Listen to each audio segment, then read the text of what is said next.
Good evening प्यारे साथियों। कैसे हैं आप लोग? उम्मीद करते हैं आप लोग अच्छे ही होंगे।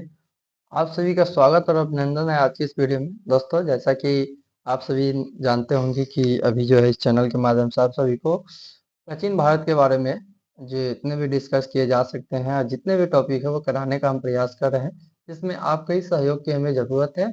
और आप अपना सहयोग हमें कर सकते हैं, जिसके लिए आप इस वीडियो को लाइक कीजिए और जितना ज़्यादा से ज़्यादा हो सके इसे शेयर कीजिए। और अगर चैनल पर पहली बार आप जुड़ रहे हैं हमसे, तो इस चैनल को सब्सक्राइब कीजिए, क्योंकि हमारा छोटा सा चैनल है लेकिन हम ज्ञान जो है आपको अच्छा देते हैं। क्योंकि आप देख सकते हैं एडुटेरिया का ही बुक है जिससे हम आपको रिवाइज करवा रहे हैं। अगर आप लोग बीपीएससी का भी एग्जाम दे रहे हो, चाहे आप बिहार से लेकर इंडिया का कोई भी एग्जाम दे रहे हो, तो आपको ये सभी में जो है जरूरत पड़ने वाली है। तो चलिए आज का जो टॉपिक है हम स्टार्ट कर लेते हैं। और आज जो हमारा टॉपिक है वो हम आज की इस वीडियो में देखने वाले हैं, यहाँ से विदेशी यात्रियों से मिलने वाली जो है प्रमुख जानकारी, इसके बारे में जो है हम आज के इस वीडियो में चर्चा करने वाले हैं। ठीक है, तो चलिए जल्दी से वीडियो को लाइक करके चैनल को सब्सक्राइब कर लीजिए। तो यहाँ से हम देखेंगे, सबसे पहला पॉइंट हमारा ये हो जाता है कि यूनान एवं रोम के लेखक। ठीक है, यूनान एवं रोम के लेखक पहले देखेंगे, जिसमें हम पहले बात करेंगे हेरोडोटस के बारे में। हेरोडोटस के बारे में हम बात करने वाले हैं। और हेरोडोटस को इतिहास का पिता कहा जाता है। यानी अगर आपको इतिहास का जनक पूछा जाए कौन है, तो वो कौन है? आपका हेरोडोटस हो जाता है। इसने 5वीं सदी ईसा पूर्व में हिस्टोरिका की रचना की थी। यानी हेरोडोटस की जो पुस्तक है उसका नाम क्या है? तो हिस्टोरिका है।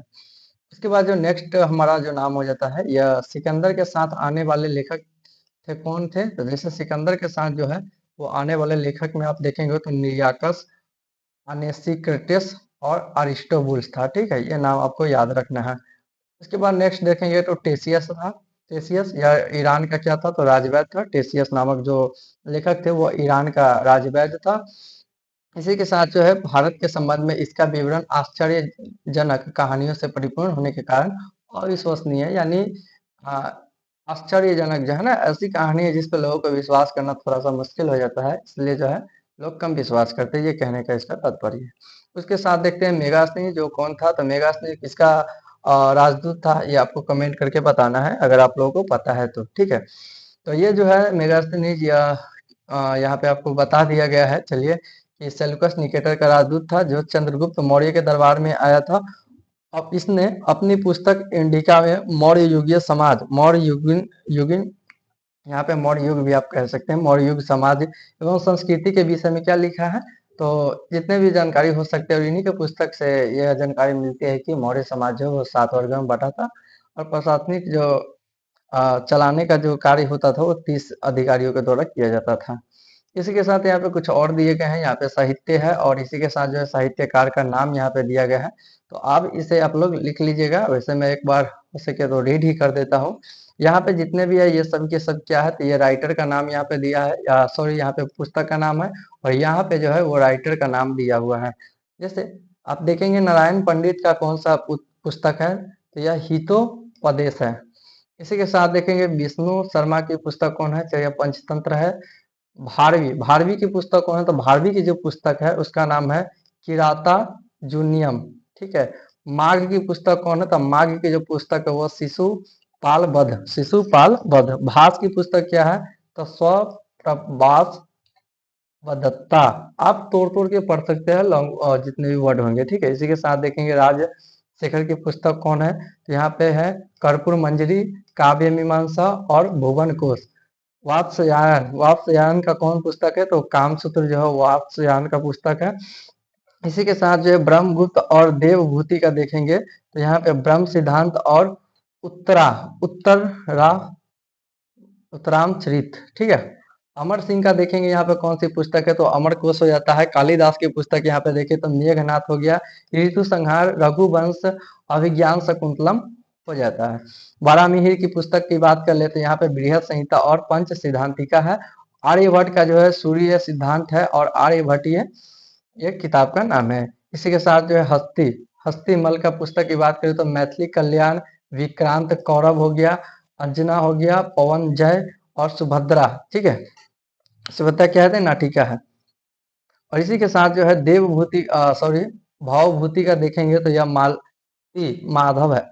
क्षेमेश्वर के देखेंगे तो इसका कौन है, तो चंड कौशिक है। ठीक है, और इसी के साथ यहाँ पे कुछ और भी नाम दिए गए हैं, जैसे में आप डाइमेकस देख सकते हैं। डाइमेकस जो है यह सीरियन नरेश एंटियोकस का राजदूत था। अगर आपसे पूछा जाए, क्वेश्चन इसी प्रकार से बनता है ना कि डाइमेकस जो है वह किसके दरबार में आया था, किसका राजदूत था, तो यही इसी प्रकार से क्वेश्चन आप पूछा जाता है।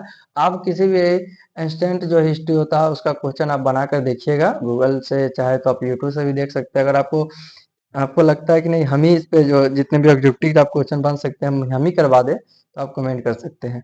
तो जो डाइमेकस था यह अंटियोकस का राजदूत था, अंटियोकस का। और अंटियोकस क्या था, तो यह सीरियन नरेश था, और जो बिंदुसार के दरबार में आया था, यानी डाइमेकस जो है वो बिंदुसार के दरबार में आया था। ठीक है, और इसी के साथ जो है हम आपसे ये पूछना चाहेंगे यहाँ पे कि जो बिंदुसार है वो किस वंश से संबंधित है, ये आपको कमेंट करना है। इसका जो विवरण भी मौर्य युग से संबंधित है। ठीक है, इसी के साथ जो देखेंगे नेक्स्ट जो हमारा नाम आ जाता है लेखक का, वो है डायोनीसियस। ठीक है, यह मिस्र नरेश जो टॉलमी टॉलमी फिलेडेल्फस का राजदूत था, जो अशोक के दरबार में आया था। तो इसको भी आपको याद रखना, ये तो और भी ज्यादा इंपॉर्टेंट हो जाता है। तो इसको आपको क्या करना है, इसको आपको याद रखना ही है पूरी तरह से। इसी के साथ टॉलमी को देखें, टॉलमी जो दूसरी शताब्दी में भारत का भूगोल नामक पुस्तक लिखता है। ठीक है, पेरिप्लस ऑफ द एथियन सी, ये पुस्तक को आपको बहुत ही ध्यान से देखना है, क्योंकि ये पुस्तक बार बार पूछा जाता है। इसके लेखक के बारे में जो है ना स्पष्ट जानकारी नहीं कि किसने लिखा है। तो पेरिप्लस ऑफ द एथियन सी जो है ना, इस पुस्तक के लेखक के बारे में जानकारी नहीं है। यह लेखक करीब 80 ईस्वी में हिंद महासागर की यात्रा पर आया था। इसने उस समय के भारत के बंदरगाहों और व्यापारिक वस्तुओं के बारे में लिखा है। यानी पेरिप्लस ऑफ द एथियन सी के बारे में आपको क्या ध्यान रखना है, तो आपको ये ध्यान रखना है कि ये जो है इस लेखक का नाम तो सबसे पहले स्पष्ट नहीं है कि कौन है, नहीं है, पता ही नहीं है। और 80 ईस्वी के समय में लगभग जो है 80 ईस्वी के आसपास में यह हिंद महासागर की यात्रा पर आया था, और उस समय के भारत के बंदरगाह और व्यापारिक वस्तुओं के बारे में यह चर्चा करके अपनी अपनी पुस्तक में चर्चा करता है। इसी के साथ देखें तो कुछ चीन से भी यात्री आए हुए थे भारत पे, तो चीनी यात्रियों का विवरण यहाँ से देख लेते हैं। और चीनी यात्री में आपको क्या है, तो पहला फाहियान है। यह 5वीं शताब्दी के प्रारंभ में चंद्रगुप्त द्वितीय के शासनकाल में भारत आया था। इसने भारतीय समाज भारतीय समाज यहाँ की संस्कृति और आर्थिक स्थिति पर प्रकाश डाला है। 14 वर्षों तक भारत में रहा है। ठीक है, अब आपको यहाँ पे बताना है कि ये चंद्रगुप्त द्वितीय जो है यह किस वंश से संबंधित है, या आप ये भी बता सकते हैं कि फाहियान जो है वो किस वंश के समय जो है वो भारत पे आया था। ठीक है, इसके बाद जो है संयुगन है, और यह 518 ईस्वी में भारत आया था। 518 ईस्वी में भारत आया था, और इसने 3 वर्षों की यात्रा में क्या किया था, तो बौद्ध धर्म की प्राप्तियां एकत्रित की थी। प्राप्त किया क्या होता है, ये जो आपका होता है, ये सब फोटो कॉपी आप हम कराते हैं अभी, वही होता है तो बौद्ध ग्रंथ का। ठीक है, इसी के साथ वेनसांग देख लेते हैं, ये काफी इंपॉर्टेंट हो जाता है। 7वीं सदी यानी 630 ईस्वी में हर्षवर्धन के शासनकाल के समय में भारत आया था, और इसकी रचना जो है, रचना यानी इसकी जो पुस्तक है उसका नाम क्या है, तो सीयू की है। भारत में 15 वर्षों तक ठहर कर 645 में चीन लौट गया था। 645 ईस्वी है, ईसा पूर्व नहीं है। वो चीन लौट गया था। वो बिहार में नालंदा जिला स्थित जो है ना नालंदा विश्वविद्यालय में अध्ययन करने तथा भारत से बौद्ध ग्रंथों को एकत्र कर ले जाने के लिए आया था। इसने हर्षकालीन समाज, धर्म, राजनीति के बारे में वर्णन किया है। इसके अनुसार सिंध का राजा क्षुद्र था, और वेदसांग के अध्ययन के समय नालंदा विश्वविद्यालय के कुलपति जो होता है, मतलब प्रधानाध्यापक वो कौन थे, तो आचार्य शीलभद्र थे। इसी के साथ जो लास्ट हमारा आ जाता है वो इत्सिंग आ जाता है। ये 7वीं शताब्दी के अंत में भारत की यात्रा पाया था। इसने अपने विवरण में नालंदा विश्वविद्यालय और विक्रमशिला विश्वविद्यालय तथा अपने समय के भारत का वर्णन किया है। तो ये जो 4 नाम है यहाँ पे आप देख सकते हैं, आप इसे चाहे तो स्क्रीनशॉट ले लीजिए। ठीक है, और अगर आप लोग को पीडीएफ चाहिए तो वो भी आप बता सकते हैं। तो ये 4 जो है आपका चीनी यात्री भारत की यात्रा पे आया था, फाहियान, संयुगन, वेनसंग, इत्सिंग। ये क्रम आपको याद रखना है, एग्जाम में कई बार ये पूछ देता है।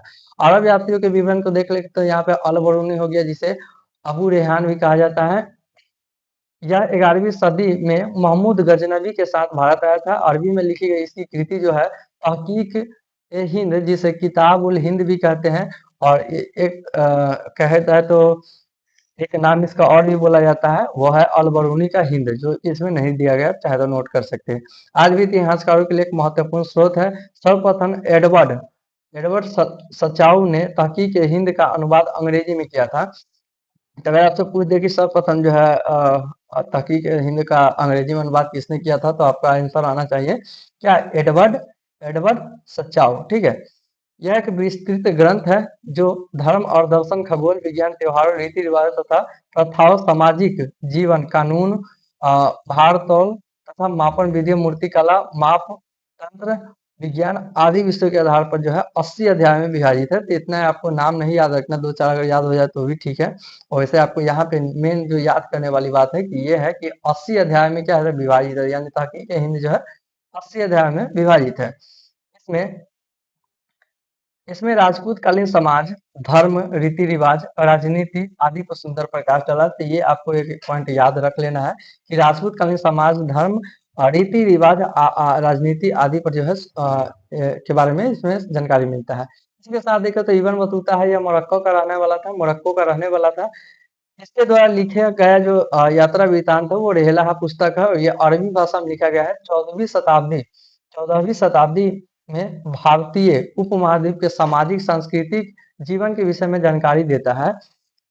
यहाँ पे एक और जो लेखक है, यहाँ पे आप देख सकते हैं, सुल्तान मोहम्मद बिन तुगलक ने उसे दिल्ली में, सॉरी ये लेखक नहीं है, मतलब कहने का मतलब शासक है। सुल्तान मोहम्मद बिन तुगलक ने उसे दिल्ली में काजी के पद पर नियुक्त किया। बाद में उसे अपना राजदूत बनाकर चीन भेज दिया था। किसको? तो इब्न बतूता को। अन्य लेखक की बात करें यहाँ पे तो यह तारानाथ हो जाता है। यह तिब्बती लेखक था। इसने कंगियो और तंगियो नामक जो है दो ग्रंथ की रचना की थी। इसमें तत्कालीन भारतीय इतिहास के बारे में जानकारी मिलती है। मार्को पोलो को देख लेते हैं, यहाँ से एक और लेखक है। ये क्या है, तो मार्को पोलो जो है यह इतालवी यात्री था। इतालवी यात्री था जो 13वीं शताब्दी के अंत में पांड्य देश की यात्रा पर आया था, और इसका विवरण पांड्य के इतिहास के लिए, मतलब पांड्य वंश के इतिहास जानने के लिए बहुत काफी ज्यादा इंपॉर्टेंट हो जाता है। इसी के साथ देखें तो पुरातात्विक स्रोत जो होता है, पुरातात्विक स्रोत जैसे कि अभी तक जितने हमने देखा था उसमें से बहुत सारे ऐसे पॉइंट थे जो साहित्यिक स्रोत थे, और यहाँ से पुरातात्विक स्रोत स्टार्ट हो जाता है, जिसमें से ये थोड़ा सही पॉइंट है, तो हम कोशिश करते हैं इसी में करा देते हैं, ठीक है। तो सबसे प्राचीन अभिलेखों में मध्य एशिया के 1400 ईसा पूर्व के बोगद कोई से प्राप्त अभिलेख, इस पर वैदिक देवता मित्र, वरुण, इंद्र और नात्सय के नाम के नाम मिलते हैं, ठीक है। इसमें ऋग्वेद की तिथि ज्ञात करने में मदद मिलती है। भारत में सबसे प्राचीन अभिलेख जो है ना अशोक के हैं, जो लगभग 300 ईसा पूर्व के हैं। इसी के साथ यहाँ पे भारतीय पुरातत्व शास्त्र शास्त्र का जो पितामह किसे कहा जाता है, तो सर अलेक्जेंडर कनिंघम को कहा जाता है। और मध्य भारत में भागवत धर्म विकसित होने का प्रमाण यवन राजदूत हेलियोडोरस के वेश नगर विदिशा गरुड़ ध्वज गरुड़ स्तंभ लेख से प्राप्त होता है। अभिलेखों के अध्ययन को क्या कहा जाता है, तो ये पॉइंट आपको याद रखना है कि अभिलेखों का अध्ययन को एपिग्राफी कहा जाता है। इसी के साथ जो सिक्कों का अध्ययन जो न्यूमिस्मेटिक कहलाता है, ये आपको आगे पढ़ने को मिलेगा। यहाँ पे कुछ अभिलेख दिए गए हैं, किसने कौन सा शासक लिखवाया था, और इसी के साथ किस विषय में, ये भी यहाँ पे बताया गया। जैसे हाथी गुफा अभिलेख है, ये राजा खारवेल का था। और कलिंग के चेदी शासक खारवेल के शासन की घटनाओं का क्रम बद्ध विवरण, जूनागढ़ अभिलेख यहाँ पे देख लेते हैं, गिरनार अभिलेख है। और रुद्रदामन, इसमें रुद्रदामन के बीजियों व्यक्ति व्यक्तित्व एवं कृतित्व का विवरण मिलता है। इसी के साथ नासिक अभिलेख देखें तो ये गौतमी बलसेरी का है। इसमें जो है सातवाहन कालीन जो घटनाएं का विवरण मिलता है यहाँ पे, और ये गौतमी पुत्र सातकर्णी से संबंधित है।